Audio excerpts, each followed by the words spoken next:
Okay, alright. Happy po tayo sa Peanut Vlog. Habot sa Kimpaw, guys. Ito naman tayo, guys.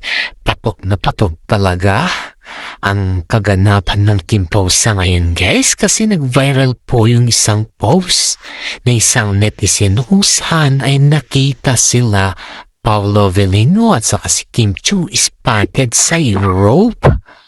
Nordic Tour. Nordic Tour. Wow na wow. Romantic Northern Lights. Sa Northern Light, guys. Kita alam nyo ba yung Northern Light, guys? Holiday po yun, guys. Kung nila nagkaroon ng very sweet moment. Aba, lahat naman tayo dito wish natin pumunta sa Europa, sa Northern Lights. Yung umiilaw ba na parang rainbow. Doon po sila pumunta, guys. Dito mo kasi makikita yung kagandahan ng lights na to kapag wishing. If kumbaga, guys, natin na kapag ikaw ay mahilig sa mga wishes, dito papasok yung gusto mo pumunta sa mga wishes, adventure, ito guys, kasi Northern Light talaga. Iyan po yung mga wishes spot sa Europe. Aba, guys. Mabilis pa rin ito. Pinatulan ng mga fans ang post nila Paolo Avellino at saka si Kim Chiu, guys, dahil sa kanilang kabisihan, hindi nila sukat takalain mapupunta sila sa Europe at magbakasyon. In fairness naman na, karirinig lang natin, guys, na yung engagement nila ay patago.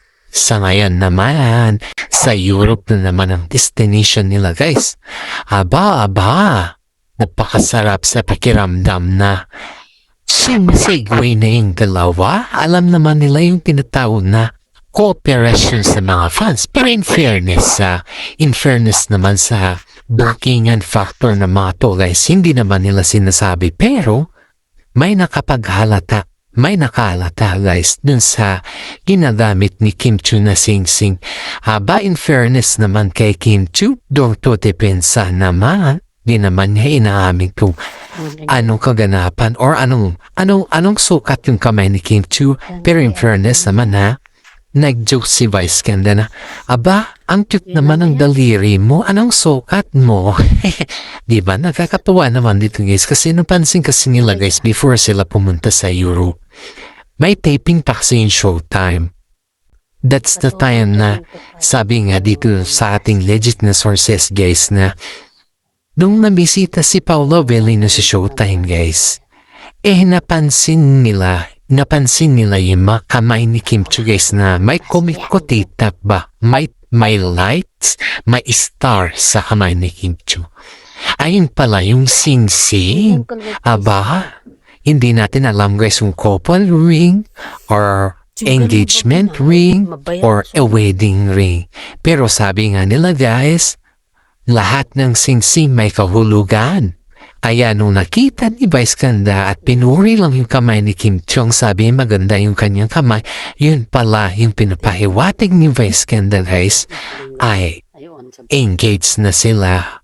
Haba, nababa sa mga netizen dyan, guys.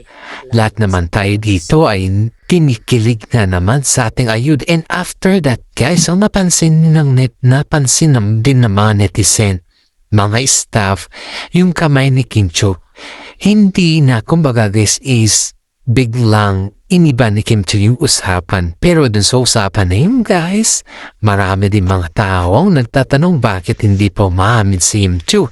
May ebidensya na.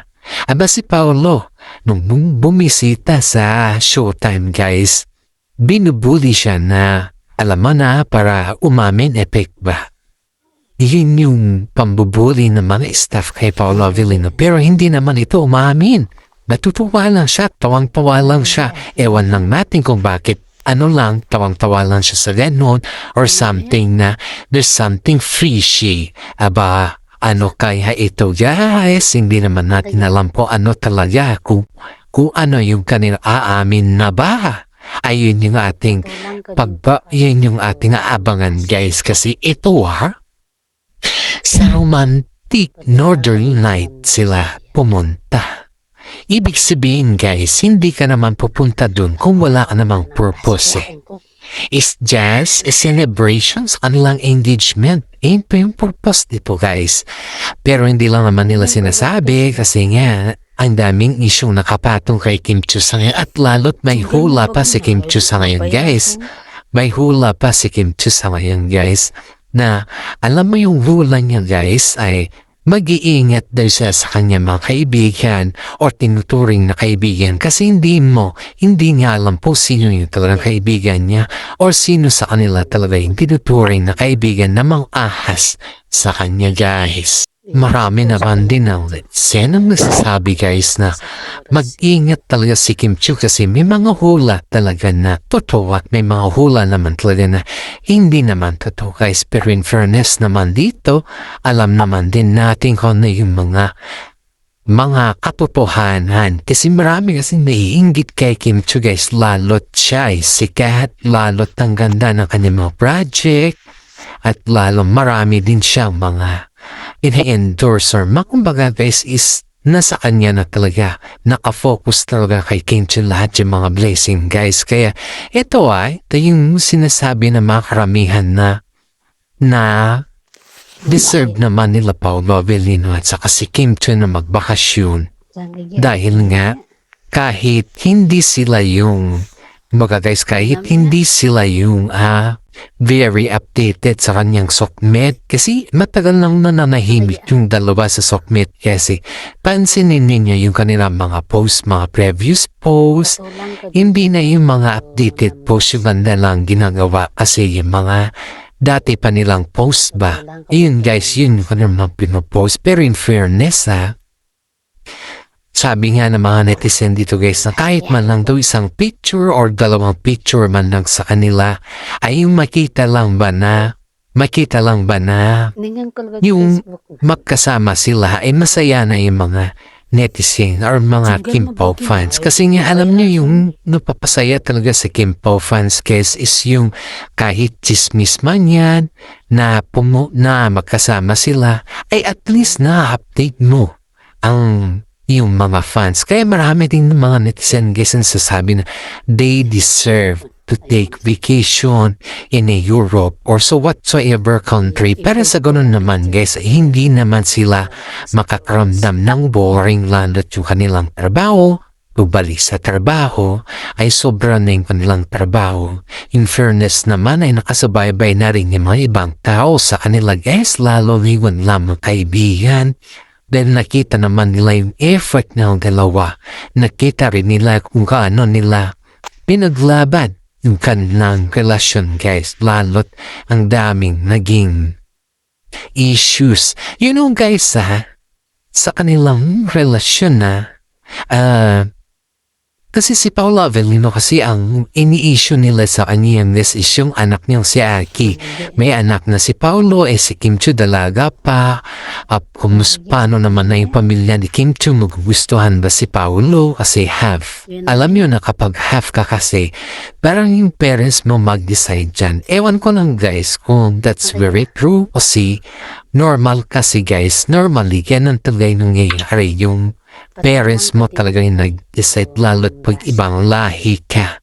Pero ewan lang natin guys kasi pinaglaban naman ni Kim Chiu si Paolo Avellino Kita naman natin yung pagmamahal ni Kim Chiu kasi kabi-kabilaan na yung issue kay Paolo ay nandyan pa rin si Kim Chiu para kay Paolo.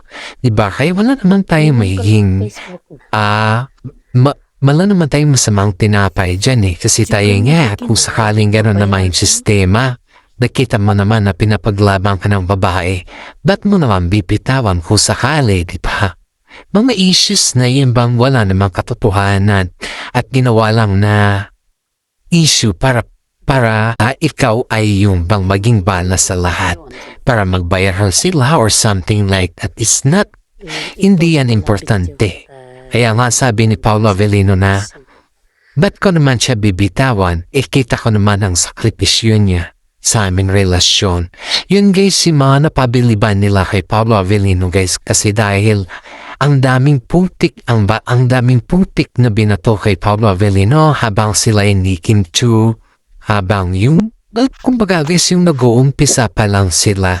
Kita mo yung mga expression ng mga tao dun kay Paolo Avellino na hindi niya deserve si Kim Chiu. Kita mo yung mukha ng mga tao na, ito ba? Totoo ba to? Kim Pao talaga? Ganun ba? Yung may mga suddenly, they look like hindi deserve ni Paolo si Kim Chiu. Pero kita mo naman, habang sila'y on set, napapatunayan naman nila guys na ang lakas na kanilang chemistry. At hindi lamang yan guys pati yung pamilya ni Paolo Avellino guys, syempre nagbisita na dun si Kim Chiu.